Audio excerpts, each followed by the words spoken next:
దేవుని యొక్క మహా ఉన్నతమైనటువంటి కృపను బట్టి ప్రకటన గ్రంథాన్ని 2025 సంవత్సరం మాత్రమే కాదు కానీ 2026 సంవత్సరంలో కూడా మళ్ళీ తిరిగి మనం కొనసాగించబోతున్నాం అనే విషయాన్ని మీ అందరితో కూడా నేను పంచుకోవడానికి దేవుడు కృప అందించాడు. అయితే గడిచినటువంటి ఒక వారం క్రితం ఒక విషయాన్ని మీ అందరితో కూడా పంచుకోవడానికి దేవుడు ఇష్టపడ్డాడు. అదొక సందిగ్ధంలో మనందరినీ కూడా విడిచిపెడేసింది. ఎటు ఆలోచించనటువంటి పరిస్థితుల్లో మనల్ని ఉంచేసింది. అసలు ఏంటి దీని వెనకాల, దీని తర్వాత జరిగేటువంటిది ఏంటి అనే ఆలోచనలో మనం ఉండిపోవడానికి అదొక కారణమైంది. గడిచిన సెషన్లో జీవవృక్ష ఫలముల గురించి మీతో మాట్లాడాను. జీవవృక్ష ఫలం అంటే ఇప్పుడు ఆ జీవవృక్షం అనేటువంటిది నూతన యెరూషలేములో నిజంగానే మళ్ళీ కనబడబోతుందా, లేకపోతే కేవలం అలంకార రూపకంగా పోలిక కొరకు మాత్రమే దాన్ని ఉపయోగించాడా అని ఆలోచన చేస్తే అలంకారం కాదు, కానీ వాస్తవంగానే అది మళ్ళీ నూతన యెరూషలేములో మనకు కనబడబోతుంది అనేటువంటి విషయాన్ని మీ అందరికీ తెలియపరిచాను. అంటే ఆది ఏదైనా తోటలో ఏ అనుభవంలో అయితే దేవుడు ఆ తోటను చూడాలనుకున్నాడో అక్కడ జరగనటువంటిది నూతన యెరూషలేములో ఫుల్ఫిల్ అయ్యింది.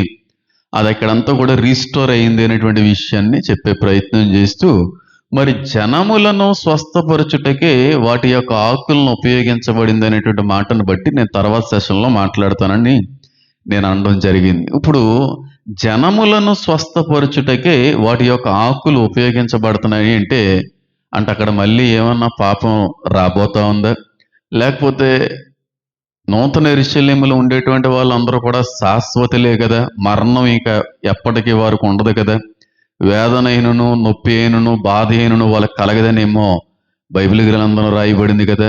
మరి అంటే ఇప్పుడు వేదన నొప్పి బాధ లేదు, మరణం ఇక్కడ ఉండదు అని అన్నప్పుడు ఈ ఆకులను ఎవరికి ఉపయోగించబోతున్నాడు దేవుడు? ఎవరిని స్వస్థపరచుటకే ఆకులు అనేటువంటివి అక్కడ ఏర్పరచబడ్డాయి? ఒకవేళ మళ్ళీ పాపం ఏమన్నా ప్రపంచంలోకి ప్రవేశించబోతుందా, లేకపోతే మనలోనే తెలియనటువంటి ఒక బలహీనత అనేటువంటిది ఏమన్నా రాబోతుందా, లేకపోతే మనం కానటువంటి జనాంగం మళ్ళీ ఏమన్నా ఏర్పడబోతుందా అనేటువంటి అనేక ప్రశ్నలకు ఈరోజు వర్తమానం సెషన్ మీకు అందరికి కూడా జవాబు అందిస్తుందని నేనైతే కోరుకుంటున్నాను. మొట్టమొదటిగా ప్రకటన గ్రంథము 22వ అధ్యాయాన్ని కానీ మనం పరిశీలించినట్టయితే అక్కడ ఒక మాట కనబడుతూ ఉంది 2వ వచనంలో.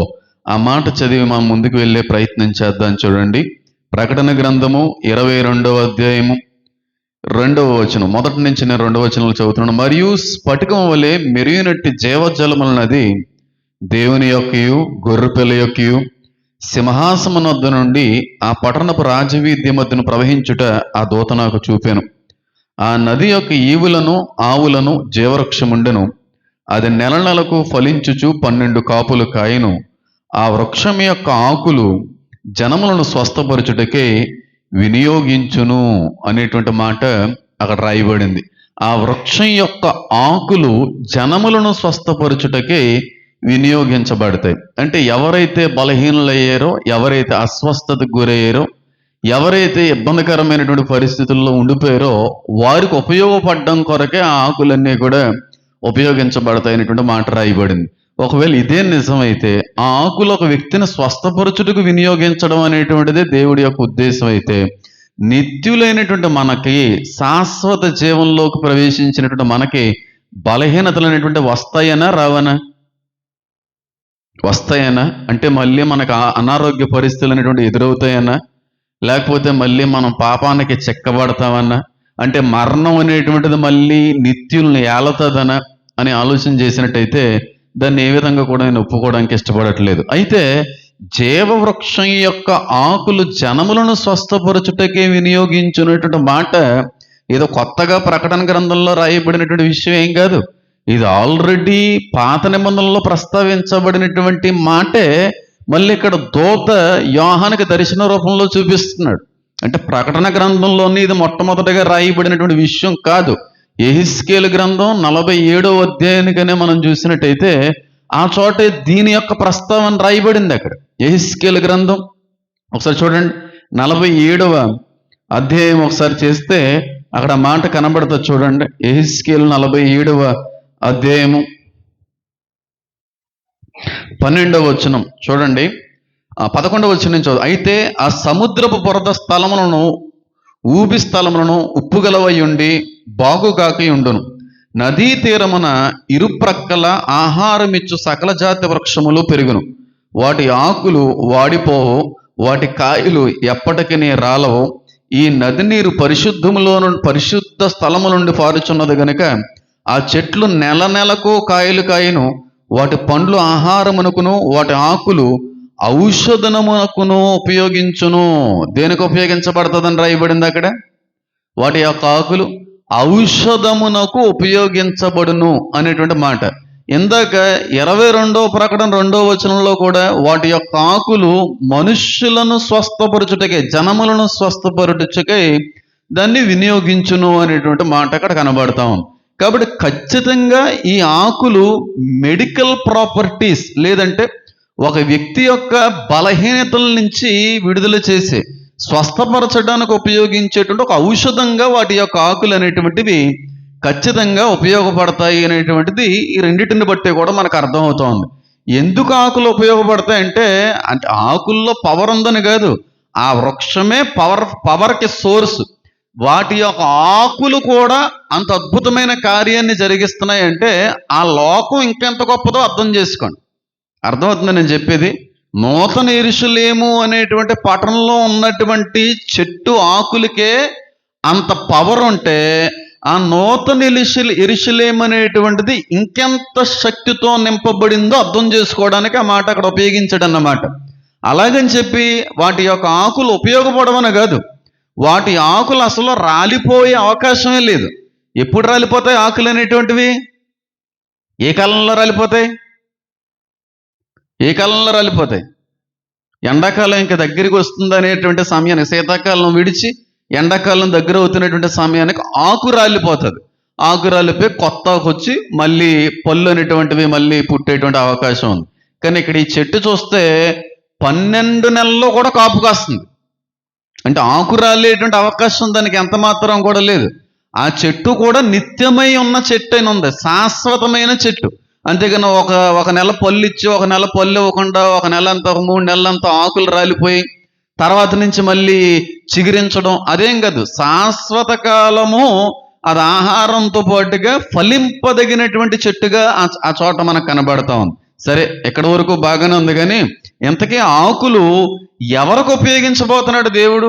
జనములను స్వస్థపరచుటకే వాటిని వినియోగించునని ప్రకటనలో రాయబడింది. జనములను స్వస్థపరచుటకే ఔషధముగా ఇది ఉపయోగించబడునని చెప్పి యెహెజ్కేలు గ్రంథం 47:12 అక్కడ రాయబడింది. అంటే ఖచ్చితంగా మనుషులకి కొరకు మాత్రమే ఆకులు ఉపయోగించబడతాయి అనేటువంటి స్పష్టమైన ఆధారం ఇక్కడ కనబడుతుంది.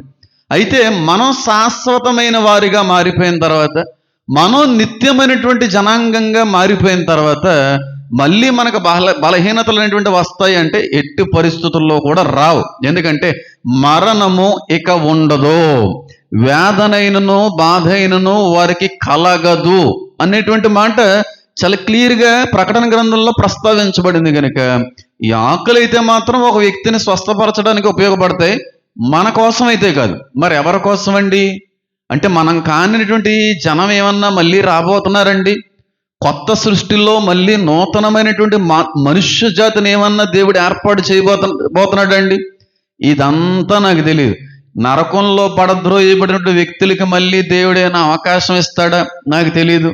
నూతనమైనటువంటి మానవ జాతిని మళ్ళీ బయట ఏమన్నా పుట్టించబోతున్నాడా? నాకు తెలియదు. లేకపోతే నూతన ఆత్మలు మరొకసారి అవకాశం ఇచ్చేటువంటి రీతిలో ఏమన్నా దేవుడు ఉంచబోతున్నాడా? అవేవి నాకు తెలియదు. కానీ ఒక్కటి మాత్రం తెలుసు, మనం ఒంటరులము కాము. ఇది మాత్రం నేను చెప్పగలను. మనం నూతన యెరూషలేములో మాత్రమే ఉండేవారు అని అనట్లేదు, కానీ మనతో పాటుగా బయట కూడా ఒక మానవ జాతి అనేటువంటిది ఉద్భవించబోతుంది. మానవ జాతి అనేటువంటిది మరలా రాబోతుంది. మనం లోపల మాత్రమే ఉండవు, కానీ బయట వారితో కూడా మళ్ళీ మనం కలవబోతున్నాము అనేటువంటి మాట కనబడుతుంది. ఎందుకని అంటారా? 22:2 వచనంలో కానీ మనం చూసినట్టయితే, ఆ ఆకులు జనములను స్వస్థపరచుటకే వినియోగించును అనే మాట రాయబడింది. జనములు అనేటువంటి పదం దగ్గర ఎత్నోస్ అనేటువంటి పదం ఉపయోగించబడింది. అంటే మల్టిట్యూడ్, విస్తారమైనటువంటి సమూహము అనేటువంటి దాంతో పాటుగా లివింగ్ టుగెదర్, కలిసి జీవించబోతున్నాము అనేటువంటి మాట కూడా, అర్థం కూడా దాన్ని బట్టి వస్తూ ఉంది. కాబట్టి నూతన యెరూషలేములోకి ప్రవేశించినటువంటి మనం నూతన యెరూషలేములో మాత్రమే ఉండిపోం, కానీ ఖచ్చితంగా మనకు అక్కడ దేవుడు ఒక పని, బాధ్యత అనేటువంటిది ఇవ్వబోతా ఉన్నాడు. ఆ పని ఏంటి, ఆ బాధ్యత ఏంటి, అసలు మనుషులు మళ్ళీ కొత్తగా పుట్టడం ఏంటి, బయట మరొక నూతనమైన మానవ జాతిని దేవుడు మళ్ళీ పుట్టించడం ఏంటి, అసలు ఏం జరుగుతుంది అనేటువంటి అన్నిటికీ కూడా సమాధానం మీకు దొరకాలి అంటే పూర్తిగా వాక్యం మీద మీరు లీనమైతే మాత్రమే తప్ప, లేకపోతే మీకు అర్థం కాదు. ప్రకటన గ్రంథం మామూలుగా చదివితేనే అర్థం కాదు. దాన్ని వివరిస్తున్నప్పుడు ఇంకెంత అర్థవంతంగా నేను వివరించాలి, దాన్ని ఆస్వాదించగలిగే రీతిలో మీరు ఎంత కరెక్ట్గా ఉండాలో అర్థం చేసుకోండి. ఖచ్చితంగా చెప్తున్నాను చూడండి, దీనికి కావలసిన ఆధారాలన్నీ కూడా చూపిస్తాను. ఎవరేమనుకున్నా పర్వాలేదు, ఖచ్చితంగా ఆధారాలతోనే మాట్లాడతాను. మనం ఒంటరులము కాదు, నూతన యెరూషలేము అనేటువంటి పట్టణం బయట కూడా ఒక జాతి అనేటువంటిది, మానవులు అనేటువంటి వారు పుట్టబోతున్నారా, ఉద్భవించబోతున్నారా, దేవుడు మళ్ళీ అవకాశం ఇవ్వబోతున్నాడా, అదేంటో నాకు తెలియదు. కానీ ఖచ్చితంగా మనం ఒంటరిలో అయితే కాదు, మన బయట కూడా క్రొత్త జనాంగం అనేటువంటిది రాబోతుంది. దీనికి మీరు ఆధారం ఏం చూపించగలరండి పాస్టర్ గారు అనే మాట కానీ మీరు మాట్లాడితే, అదే ప్రకటన గ్రంథం 22వ అధ్యాయాన్ని కన్నా మనం చూసినట్టయితే చూడండి, అక్కడ ఎంత స్పష్టమైనటువంటి రీతిలో దేవుడు అక్కడ మనందరికీ అర్థవంతంగా రాయడానికి ప్రయత్నం చేశాడో చూడండి. ప్రకటన గ్రంథం 22వ అధ్యాయము 15వ వచనం, 14వ వచనం నేను చదువుతున్నాను.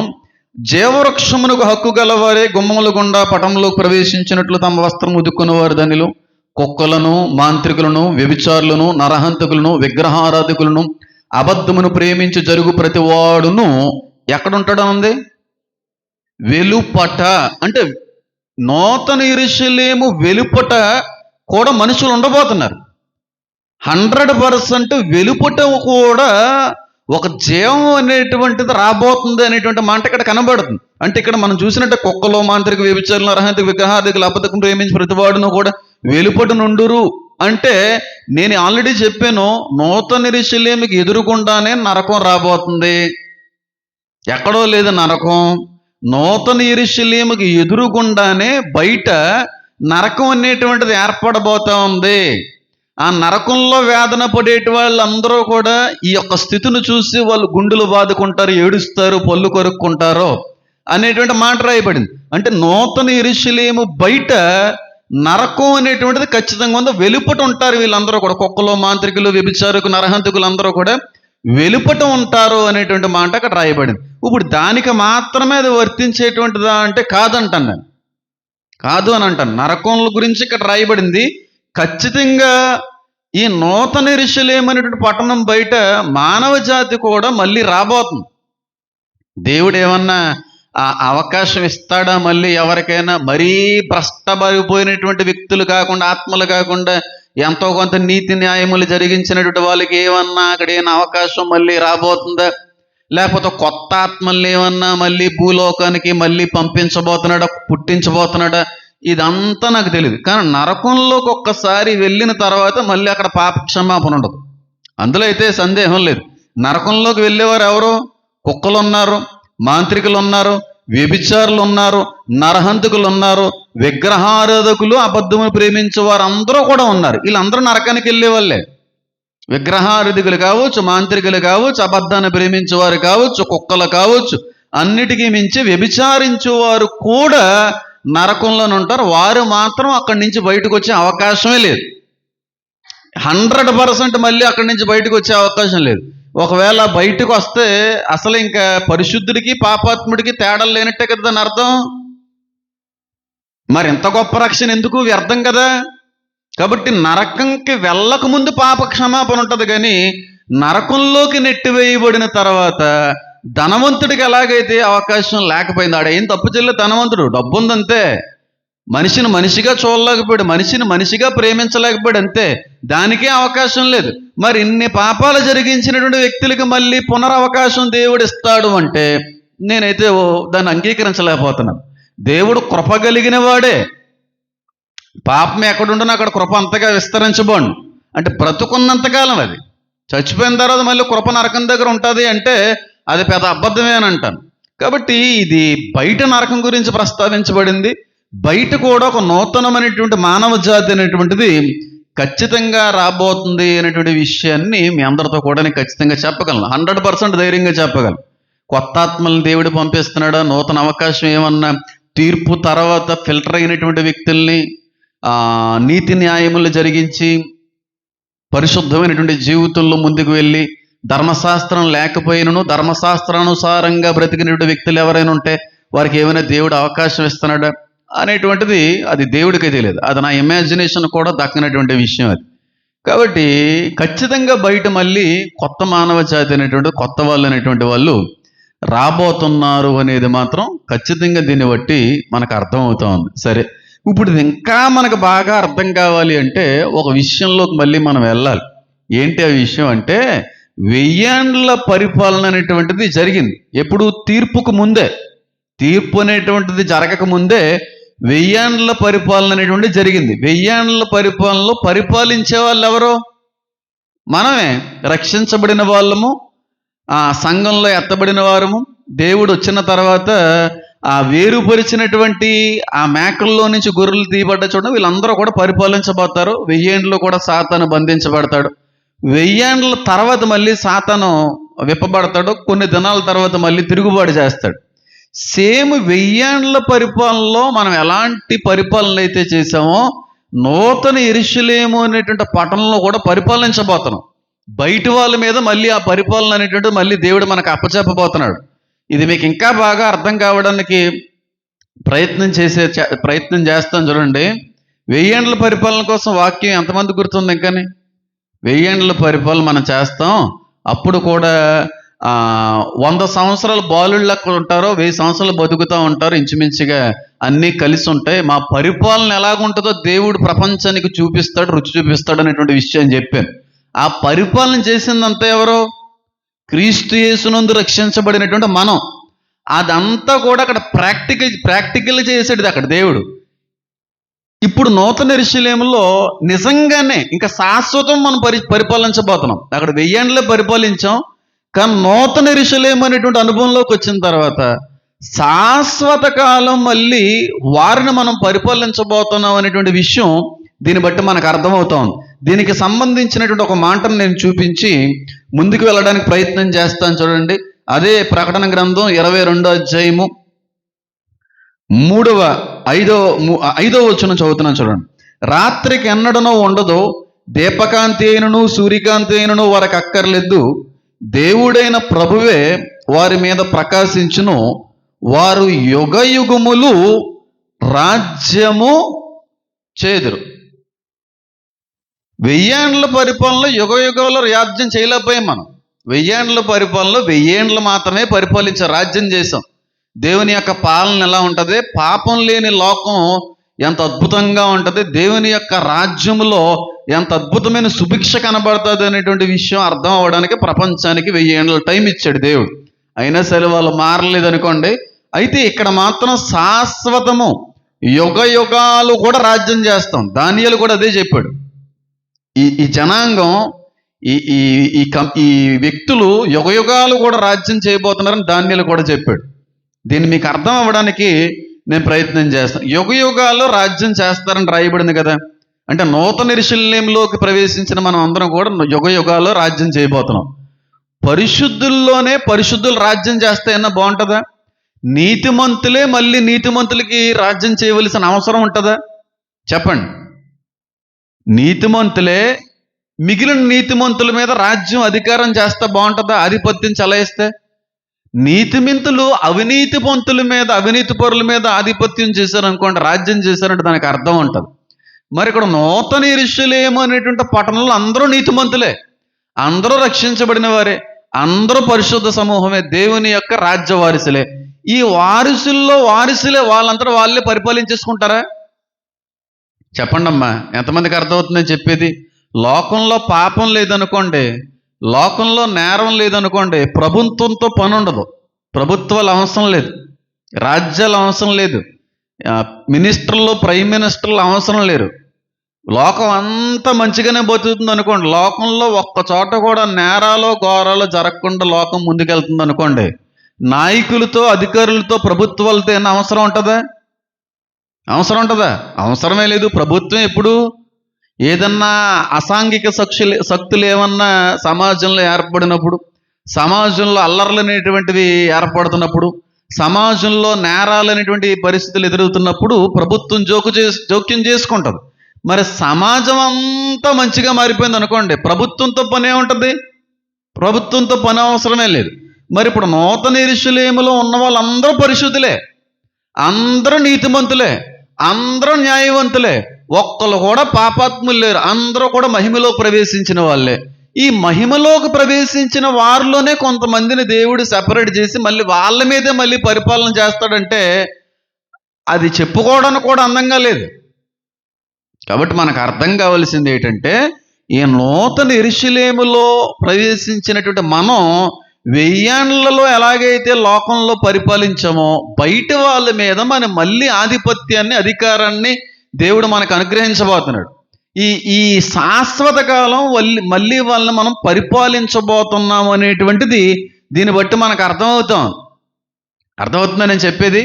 ఒక మాట ఇంకా బాగా అర్థమయ్యేలా చెప్తాను చూడండి. దేవుడు పని పాటు లేకుండా ఎప్పుడు ఉండడానికి ఇష్టపడ్డాడు. అసలు ఖాళీగా ఉండడు దేవుడు అనేవాడు. దేవుడు మూలంగా సృజించబడినటువంటి జీవులు కూడా ఖాళీగా ఉండడానికి దేవుడు ఇష్టపడ్డాడు. ఏదో ఒక పని ప్రతి జీవికి కూడా దేవుడు ఇచ్చాడు. భూలోకంలో మట్టిలో తిరిగేటువంటి జీవులు కావచ్చు, మనుషులు కావచ్చు, చివరికి పరలోకం ఉన్న దేవదూతలు కూడా నిత్యము స్తుతిగానములు చేయుచున్నాయి. అవి కూడా ఖాళీగా లేవు, వాటి పని అవి చేసుకుంటా ఉన్నాయి. దేవుడు కూడా ఖాళీగా ఉండే దేవుడు కాదు. అందుకే ఆయనకు ఉన్న పేరు, ఆయన కునుకడు నిద్రపోడు. అంటే ఆయన పడుకొని విశ్రాంతి తీసుకుని కొంతసేపు నాకు రెస్ట్ కావాలని కోరుకునే దేవుడు కాదు. ఇంత గొప్ప సృష్టిని అంతటినే కూడా ఆయన నడిపించే దేవుడు అన్నమాట. కాబట్టి ఆయన మూలంగా కలుగు చేయబడినటువంటి సకల చరాచర సృష్టిలో ఉన్న జీవులు కూడా ఖాళీగా ఉండడానికి ఆయన ఇష్టపడ్డావు. మనిషి కావచ్చు, జంతువు కావచ్చు, పక్షి కావచ్చు, కీటకం కావచ్చు, అదేదైనా ఖాళీగా ఉంచడానికి ఇష్టపడ్డావు. ఇప్పుడు నూతన యెరూషలేములోకి వెళ్ళేటువంటి మనల్ని కూడా ఖాళీగా ఉంచుతాడని ఏమన్నా అనుకుంటున్నారా? మనకు అక్కడ పనులు ఇస్తాడు దేవుడు, కొన్ని రకాలైన బాధ్యతలు అనేటువంటిది అనుగ్రహించబడతాయి. 1000 ఏండ్ల పరిపాలనలో కూడా మన నూతన యెరూషలేము లోపల కూర్చోబెట్టి ఏమి తాళం వేయలేదు, మన బయటికి పంపించాడు, పాలించండి అన్నాడు. సేమ్ అదే విధంగా నూతన యెరూషలేములోకి, అంటే క్రీస్తునందు రక్షించబడినట్టు సంఘస్థులందరికీ దేవుడు మళ్ళీ పని ఇవ్వబోతున్నాడు. దేవుడు మళ్ళీ బాధ్యతలు అనేటువంటివి ప్రతి ఒక్కరికి కూడా అనుగ్రహించబోతున్నాడు. ఆ బాధ్యత ఏంటి? నూతన యెరూషలేములోకి వెళ్ళినటువంటి సంఘం చేసేటువంటి ప్రప్రథమమైనటువంటి పని ఏంటి అంటే రాజ్యాధికారం ఇచ్చాడు దేవుడు మనకి. అంటే బయట ఉన్నటువంటి మానవ జాతి అని చెప్పాను చూడండి, కొత్త లోకం అని చెప్పాను చూడండి, దాని మీద మనం రాజ్యం చేస్తాం, దాని మీద మనం అధికారులై ఉంటాం, దాని అంతటనే కూడా పాలిస్తాము అనేటువంటి మాట రాయబడింది. కాబట్టి ఖాళీగా ఉంచడు దేవుడు మనల్ని ఎట్టి పరిస్థితుల్లో కూడా.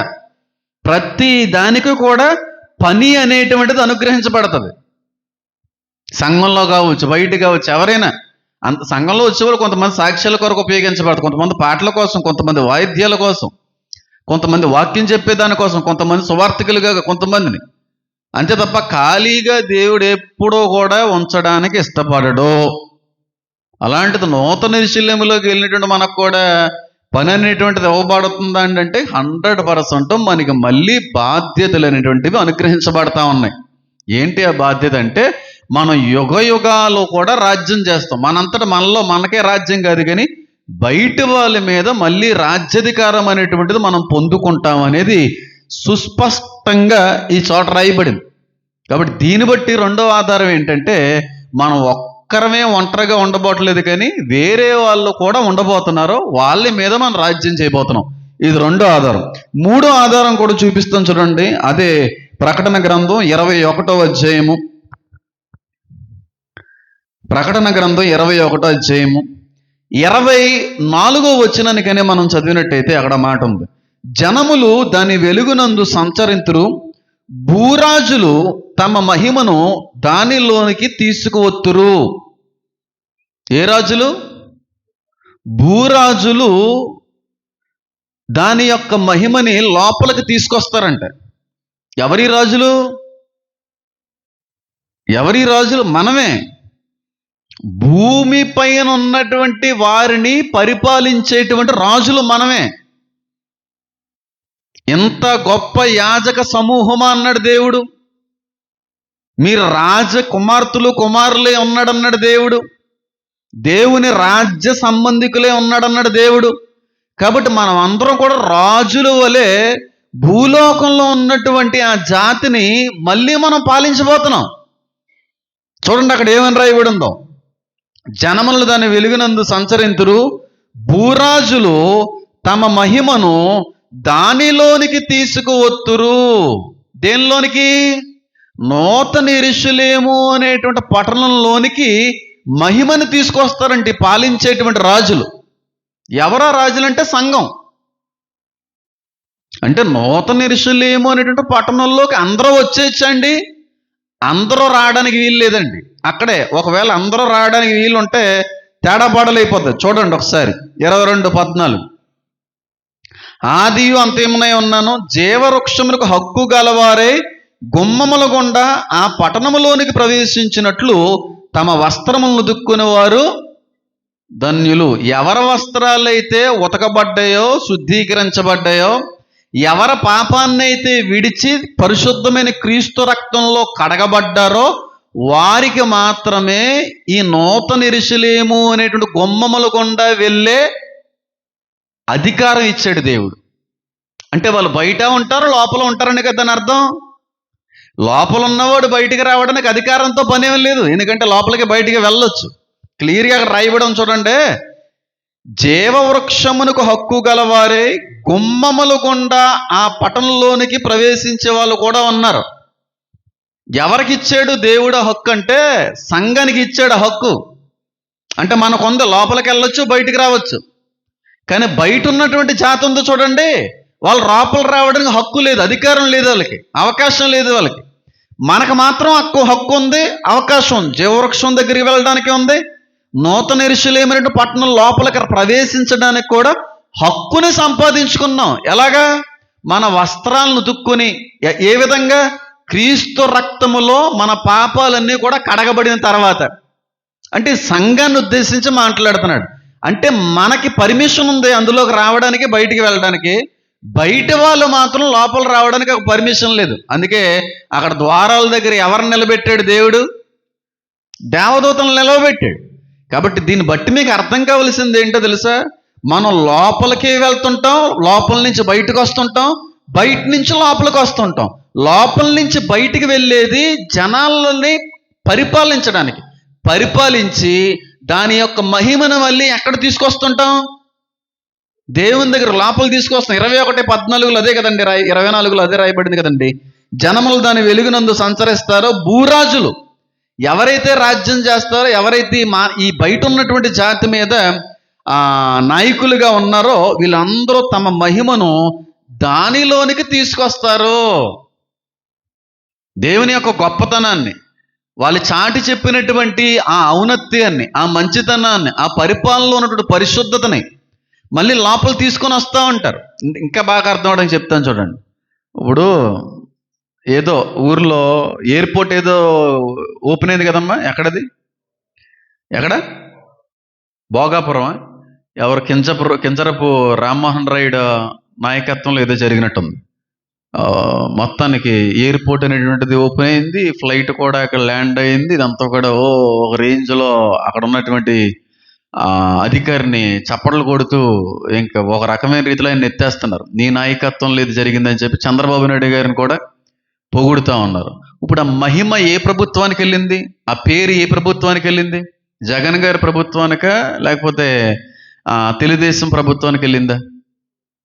ఎవరిని బట్టి వెళ్ళింది? ఆ లోకల్ ఎమ్మెల్యేస్ ఎవరైతే ఉన్నారో, లోకల్ మినిస్టర్స్ ఎవరైతే ఉన్నారో వారు ఏ విధంగా అయితే అక్కడికి ఆ ఎయిర్పోర్ట్ రావడానికి సకల విధాలైన ప్రయత్నాలు చేశారో, ఏ సెంట్రల్ గవర్నమెంట్ నుంచి అయితే పర్మిషన్ వాళ్ళు సంపాదించుకున్నారో వారిని బట్టి పేరు ఎవరికి వచ్చింది? ప్రస్తుత ఆంధ్రాలో ఉన్నటువంటి అధికారి పార్టీకి వచ్చింది. ఈ రాజులు బయటికి వెళ్ళి పాలిస్తున్నటువంటి కారణాన్ని బట్టి, వీరి యొక్క మంచి పాలన బట్టి, వీరి యొక్క పరిశుద్ధమైనటువంటి న్యాయవంతమైనటువంటి పాలన బట్టి వారు సంపాదించుకున్నటువంటి పేరు ఎవరికి మళ్ళీ తీసుకుని ఇవ్వబోతున్నారు? వీళ్ళు నూతన యెరూషలేము ఉన్నటువంటి దేవునికి అది అనుగ్రహించబడుతుంది. అది మళ్ళీ ఆయనకే అది ఇవ్వగలుగుతున్నారు తప్ప ఇది మాకు సొంతం, లేదంటే ఇది మేం కష్టపడి సంపాదించాం అనేటువంటి మాట అక్కడేం రాయబడలేదు. వాళ్ళు చేసిన పరిపాలన బట్టి వచ్చినటువంటి మహిమంతా కూడా దేవుడికే చెల్లుతుంది అనేటువంటి అర్థం అక్కడ కనబడుతుంది అన్నమాట. కాబట్టి వీళ్ళు బయటికి వెళ్తుంటారో లోపలికే వస్తుంటారు. ఇదేమి కొత్తగా రాయబడింది కాదు. యేసుక్రీస్తు ప్రభు వారు బ్రతుకుండగా మాట్లాడారు. దాని గురించి అర్థం కాక ఈ రోజున తర్జనా పడుతున్నాం అంతే. ప్రకటన గ్రంథంలో నూతన యెరూషలేము అనేటువంటి పట్టణంలో ఉండేది ఎవరు? సంఘము, క్రీస్తునందు రక్షించబడినటువంటి వారు, పాత నిబంధన భక్తులు, ప్రవక్తలు, పరిశుద్ధులు, వీరందరితో కూడా నూతన యెరూషలేములో మనం ఉండబోతున్నాం. ఈ నూతన యెరూషలేములో ఉన్నటువంటి వీరందరూ కూడా నూతన యెరూషలేములోనే ఉంటారు అనేది అబద్ధం. వీళ్ళు బయటికే వెళ్తుంటారో లోపలికే వస్తారు. ఎందుకు బయటికి వెళ్తుంటారో? బయట ఉన్నటువంటి మానవుల్ని, జనుల్ని పరిపాలించడానికి. ఎందుకు లోపలికి వస్తుంటారో? వాళ్ళ పరిపాలనలో సంపాదించిన పేరంతటినీ కూడా దేవుని పాదాలు చెంత పెట్టడం కోసం లోపలికి వస్తూ ఉంటారు. అంటే సంఘం ఖాళీగా ఉండదు, కానీ లోపలికి బయటికి వస్తుంటది. ఎందుకంటే పరిపాలించడం అనేటువంటి ఒక బాధ్యత దేవుడు మనకి ఇవ్వబోతున్నాడు. అదే మాట యోహాను సువార్త 10వ అధ్యాయంలో చాలా అద్భుతమైన రీతిలో ఉంటుంది. చూడండి, ఒకసారి గుర్తు చేస్తాను, మీకు ఇంకా బాగా అర్థం అవడానికి ఉపయోగపడుతుంది. అంతకు మించి ఏం కాదు. యోహాను సువార్త 10వ అధ్యాయం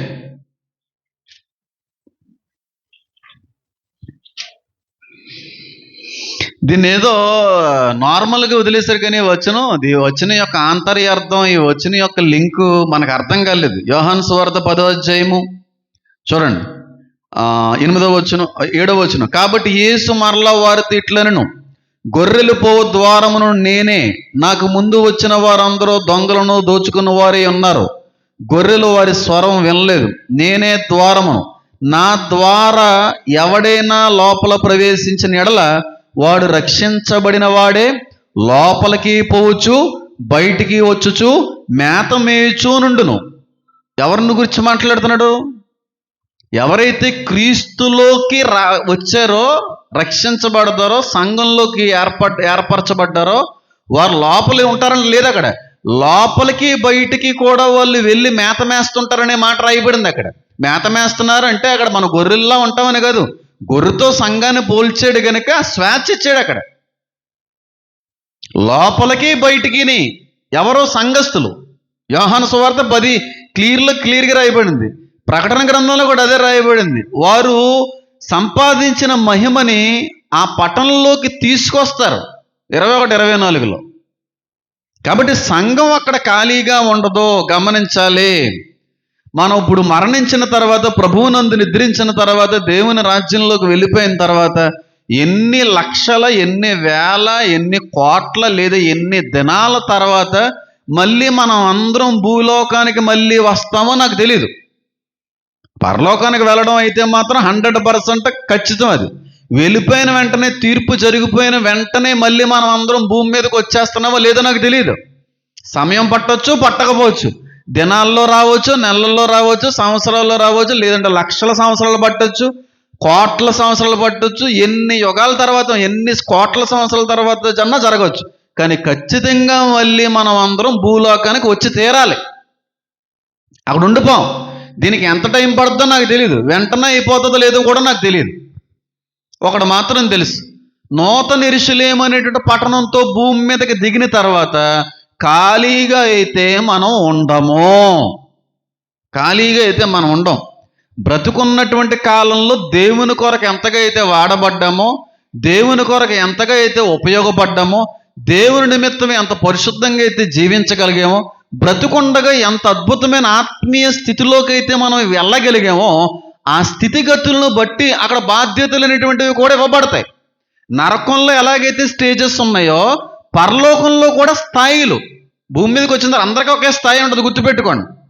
అందరికీ ఒకే రకమైనటువంటి స్థానం ఉండదు. బ్రతికుండగా బతికినటువంటి బ్రతుకును బట్టి, నిలబెట్టుకున్న సాక్ష్యాన్ని బట్టి నూతన యెరూషలేములో పదవులు అనుగ్రహించబడతాయి. నువ్వేదో ఏదో బతికేంలే, ఏదో జీవించాంలే, బాప్తీసం ఏదో పొందుకున్నాం కానీ ఏదో అంటే ఏదో కిందే ఉంటాయి అక్కడ బాధ్యతలు కూడా. నీకు ఇచ్చేటువంటి ఆ ధన్యతలు కూడా, ఆ స్టేటస్ కూడా అంతే ఉంటుంది. అంతేగాని బాగా దేవుని కొరకు బతికేసి ఏ విధంగా దేవుని కొరకు బతకలేనోడు కూడా ఒకే సీట్ ఇస్తాడని నేను అన్నాం. నూతన యెరూషలేములో మనం ఖాళీగా ఉండబోము. నూతన యెరూషలేము భూమి మీదకి వచ్చిన తర్వాత కూడా దేవుడు మనకి పదవులను, బాధ్యతలను ఇవ్వబోతున్నాడు. కొంతమంది రాజ్యము చేసేటువంటి వారిగా, రాజులుగా దేవుడిని నియమించి బయట మనకు ఆ బాధ్యతలు ఇస్తాడేమో, పదవి ఇస్తాడేమో. కొంతమంది లోపలే కొన్ని రకాలైన పదవులు ఉంటాయేమో. కొంతమంది వైద్యులుగా అక్కడ దేవుడు ఇస్తాడేమో, మనకు అలాంటి బాధ్యతలు ఇస్తాడేమో. ఆ ఆకులు బయట ఉన్నటువంటి వ్యక్తుల కొరకు, స్వస్థత కొరకే అవి వినియోగించేటువంటి వారిగా, మనం ఉపయోగించేటువంటి వారిగా మనం ఉంటామేమో. ఒక వైద్యుడిగా ఎలాగైతే వాడబడ్డాడో, బ్రతుకున్నటువంటి ప్రవక్తలు ఎలాగైతే స్వస్థతలు చేయగలిగారో, అలాంటి కొన్ని బాధ్యతలు దేవుడు మనకిస్తాడేమో. కానీ ఒకే రకమైనటువంటి బాధ్యత, ఒకే రకమైన పదవి ఎవ్వడికి ఇవ్వడు. బతికుండగా నీతిగా న్యాయంగా దేవుని కొరకు బతికిన వాళ్ళకి ఒక రకమైనటువంటి స్టేటస్ ఉంటుంది. ఏదో బతికేసాం లేండి, ఏదో బతికినట్టు బతికేసాం లేండి అన్న వాళ్ళు కూడా ఒక రకమైన స్టేటస్ ఉంది. మనం నూతన యెరూషలేము అనేటువంటి పట్టణంలోకి వెళ్ళిపోయిన తర్వాత దేవుణ్ణి చూస్తూ ఖాళీగా ఇంకా జీవితాన్ని, సమయాన్ని గడిపేటువంటి రీతిలో మనం ఉండం. కానీ దేవుడు మన కొత్త బాధ్యతల్ని, కొత్త పదవుల్ని, కొత్త రకాలైనటువంటి పనుల్ని దేవుడు మనకు అందించిపోతున్నాడు. ఆ పనుల్లో మనకిక్కడ ఆలోచించినటువంటి విషయాన్ని బట్టి అర్థమయ్యేది ఏంటంటే, బయటికి వెళ్ళి మనం రాజ్యం చేయబోతున్నాం. అయితే బయట వాళ్ళు, లోపల వాళ్ళు కూడా సమానులేనండి. లోపల ఉన్న వారందరూ కూడా నిత్యులు, లోపల ఉన్న వారందరూ కూడా శాశ్వతులు. వాళ్ళకి ఏ విధమైన మరణం కూడా ఉండదు అనేది కరెక్ట్. మరి బయట ఉన్నటువంటి జనాంగం కూడా శాశ్వత జనాంగమేనా, నిత్య జనాంగమేనా, మరణం లేనటువంటి జనాంగమేనా అండి అంటే కాదంటానండి. ఎందుకంటారా, వాళ్ళకి స్వస్థత అనేటువంటిది అవసరం. అంటే వాళ్ళు అస్వస్థత గురవుతారు. అంటే వాళ్ళు కూడా అనారోగ్య పరిస్థితులు అనేటువంటివి ఎదురవుతాయి. దీన్ని బట్టి మనకు అర్థం కావాల్సింది ఏంటంటే, బయట ఉన్నటువంటి జనాంగాన్ని ఖచ్చితంగా పాపం మళ్ళీ పడుతుంది. ఖచ్చితంగా వాళ్ళ పాపానికి మళ్ళీ వారు చెక్కబడతారు. అంటే మళ్ళీ పాపం అనేటువంటిది ప్రపంచంలోకి రాబోతుందండి అని ఆలోచన చేస్తే, బైబిల్లో మీరు ఎక్కడైనా ఒక వచనాన్ని చూపించే ప్రయత్నం చేయండి. మనిషిని మృంగేటువంటి మరణాన్నైనా సరే అగ్నిగుండంలో వేసేసినట్టు రాయబడింది. కానీ ఆ మరణానికి కారణమైనటువంటి పాపాన్ని అగ్నిగుండంలో వేసినట్టుగా మాత్రం లేఖనాల్లో నాకైతే ఎక్కడ కనబడలేదు. పాపం వల్ల వచ్చు జీతం మరణం. ఆ జీతమైనటువంటి మరణాన్నైనా దేవుడు రెండవ అగ్నిగుండంలో, రెండవ మరణంలో వేయడానికి ఆయన ఇష్టపడ్డాడు, ప్రయత్నించాడు. కానీ పాపాన్ని సమూలంగా, సంపూర్ణంగా అగ్నిగుండంలో వేసినట్టుగా నాకు లేఖనాల్లో అయితే కనబడలేదు. నేను అందుకే ఎప్పుడో కూడా మాట చెప్తూ ఉంటాను, మంచు ఉందంటే మంచు చుట్టూ ఖచ్చితంగా చెడు అనేటువంటిది ఉంటుంది. పరిశుద్ధత అనేటువంటిది ఉన్నదంటే ఖచ్చితంగా దాని చుట్టూ అపరిశుద్ధత అనేటువంటిది కూడా తిరుగుతూ ఉంటుంది. దేవుడు అనేటువంటి వాడు ఉన్నాడు అంటే దేవునితో పాటుగా దయ్యం అనేటువంటిది కూడా ఉంటుంది. పాజిటివ్ ఎనర్జీతో పాటుగా నెగిటివ్ ఎనర్జీ అనేటువంటిది కూడా ఉంటుంది. దేవుడు పాజిటివ్ ఎనర్జీ అయితే పాపం నెగిటివ్ ఎనర్జీ. నేను దీని గురించి ప్రసంగం కూడా చేశాను ఒకనొక సమయంలో.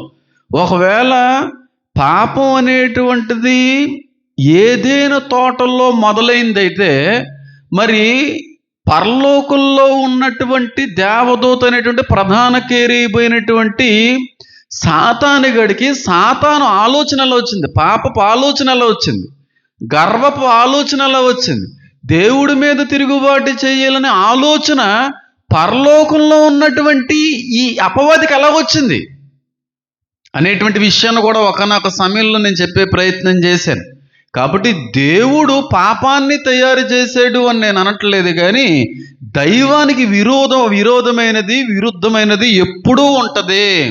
మంచికి వ్యతిరేకమైన చెడు ఎప్పుడూ ఉంటది.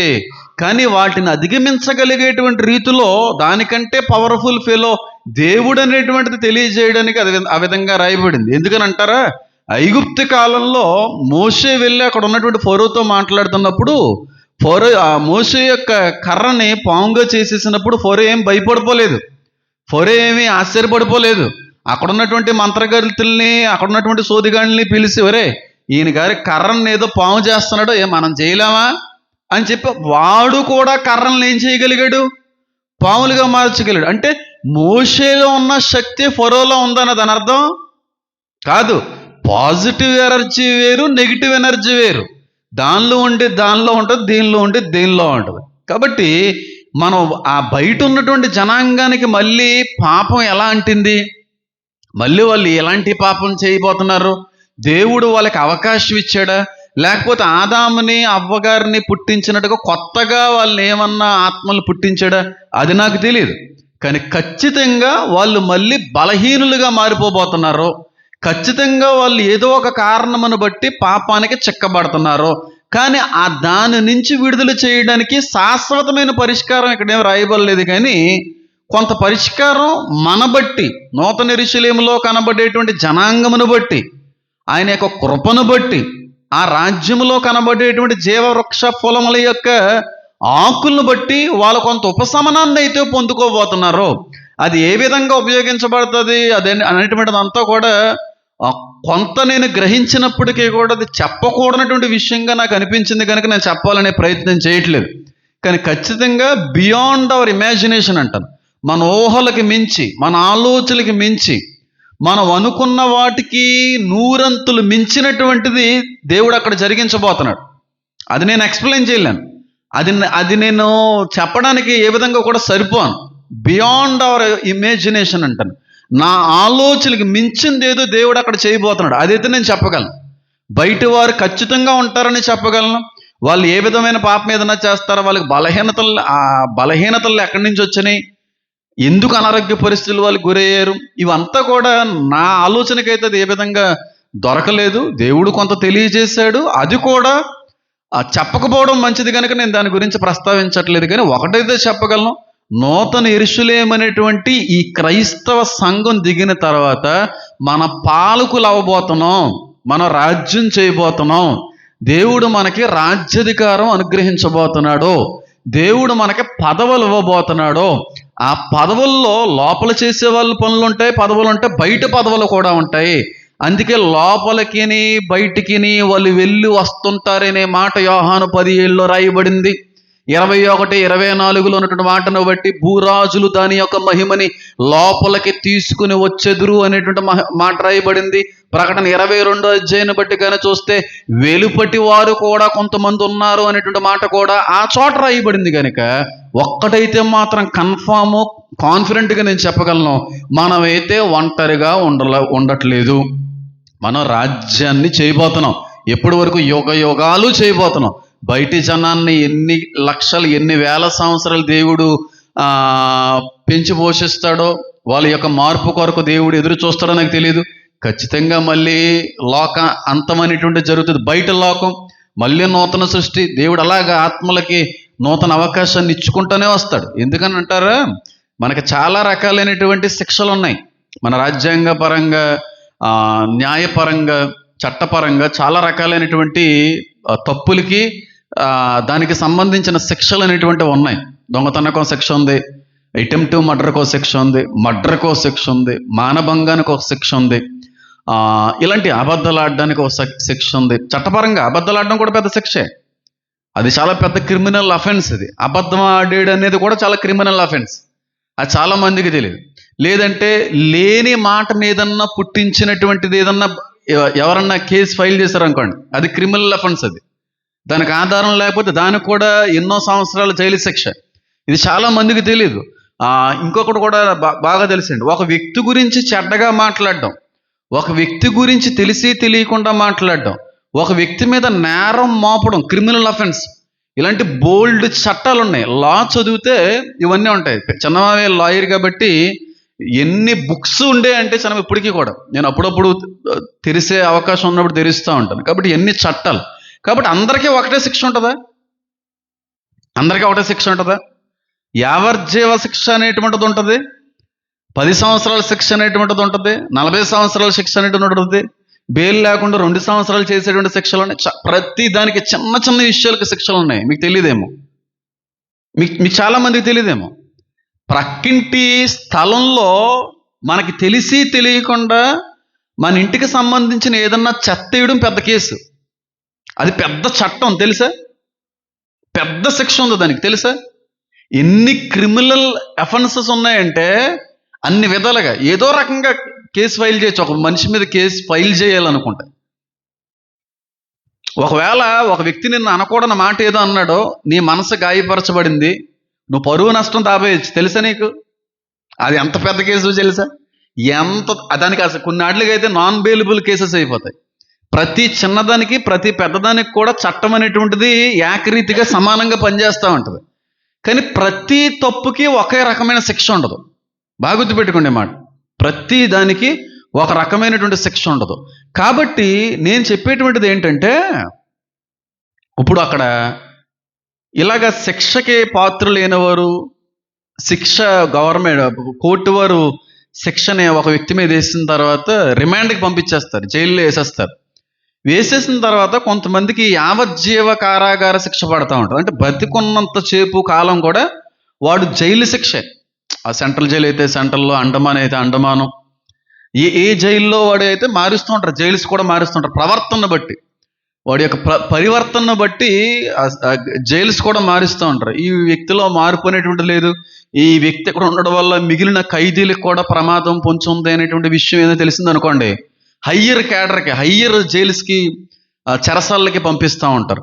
కానీ ఒక వ్యక్తి యావజ్జీవ శిక్ష వేయబడిన తర్వాత ఆ వ్యక్తిలో పరివర్తన అనేటువంటి ఏదైనా మొదలైంది అనుకోండి, ప్రవర్తనలో మార్పు అనేటువంటిది మొదలైంది అనుకోండి, మంచిగా మారడం అనేటువంటిది అక్కడ ఉన్నటువంటి సిబ్బంది కానీ గ్రహించి హయ్యర్ అఫీషియల్స్ కానీ తెలియజేశారు అనుకోండి, సంవత్సరానికి ఒకసారి వచ్చేటువంటి గాంధీ జయంతికి కొంతమంది ఖైదీల్ని విడుదల చేస్తూ ఉంటారు. మీకు తెలుసో తెలీదో? ఖైదీల్ని వారి యొక్క పరివర్తనను బట్టి, ప్రవర్తనలో మార్పుని బట్టి, మారేరు అనేటువంటి స్వభావం బట్టి కొంతమందికి ఈ శిక్షలు అనేటువంటివి అమలు చేయబడినప్పటికీ కూడా వారి ప్రవర్తన పరివర్తన బట్టి అవి కొట్టివేసి బయటికి స్వాతంత్రత వాళ్ళకి ఇచ్చి జనన స్రవంతిలో వాళ్ళు కలవడానికి అవకాశం ఇస్తారు. తెలుసా మీకు? ఇది తెలీదా?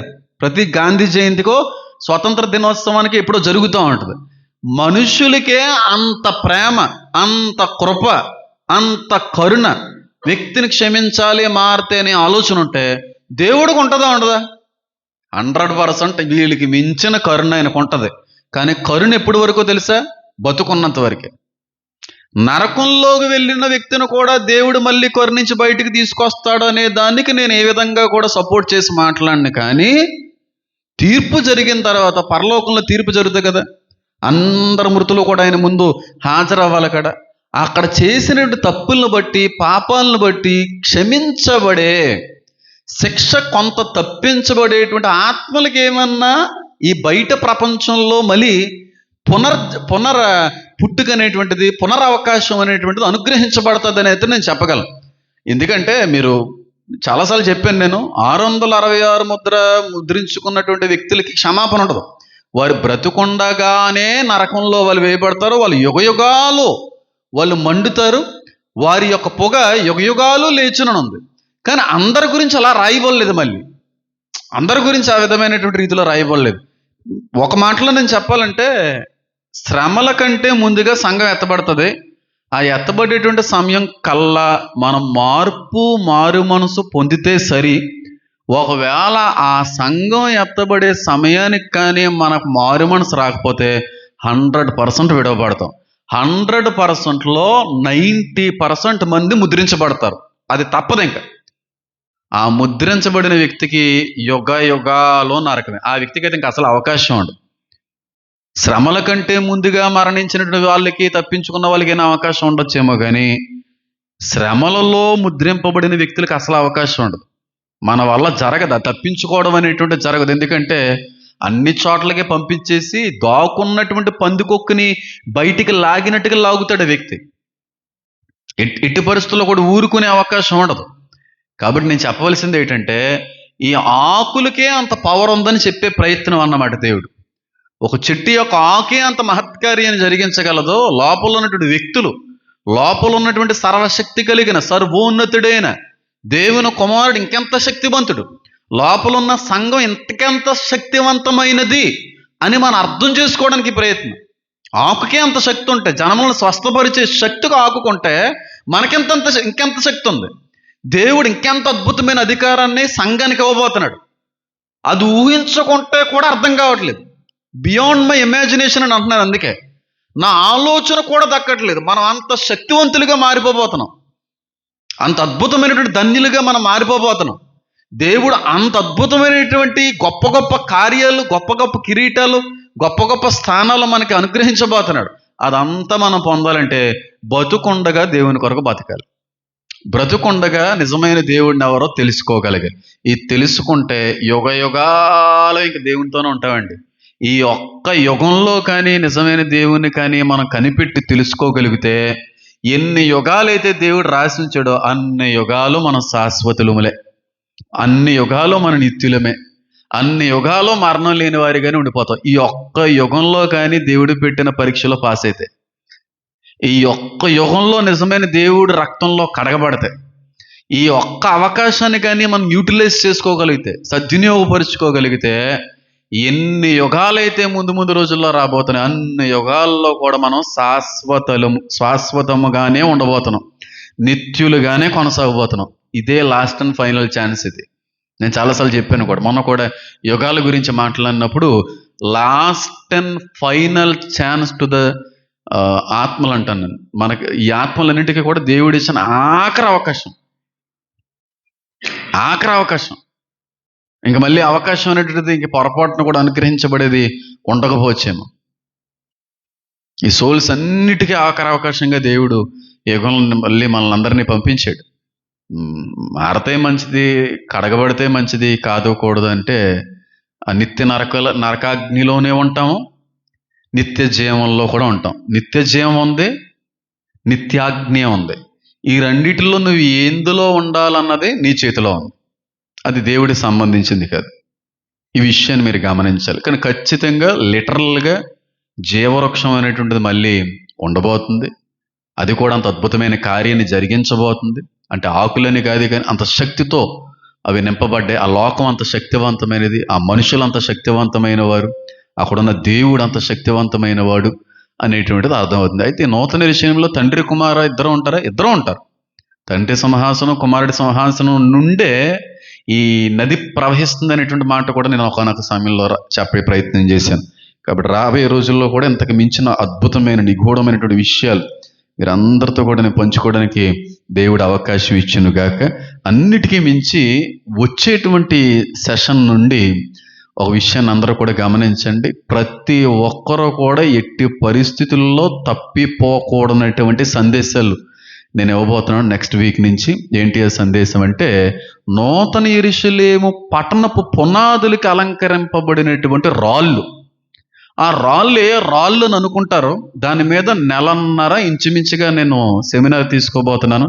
కాబట్టి ఎవ్వరూ కూడా మిస్ అవ్వకండి. ఇప్పటి వరకు ఉన్నటువంటిది ఇప్పటి వరకు నేను చెప్పింది ఒక ఎత్తు అయితే, రాళ్ళు గురించి చెప్పేటువంటిది వింటున్నటువంటి వ్యక్తులు ఆశ్చర్యపోతారు, మైమరిచిపోతారు. అసలు అయి బాబోయ్ అనేటువంటి ఒక ఆలోచనలోకి వెళ్ళిపోతారు. అంత అద్భుతమైనటువంటి విషయాలు రాళ్ళ నుండి కూడా దేవుడు మనందరికీ కూడా నేర్పించబోతున్నాడు. కాబట్టి ఈ విషయాన్ని అందరూ కూడా గమనించి తప్పక ఫాలో అవ్వాల్సింది నేను కోరుతున్నాను. కళ్ళు మూసుకుందాం, చిన్న ప్రార్థన చేసుకుందాం. నా దేవ, నా తండ్రి, నా ప్రభు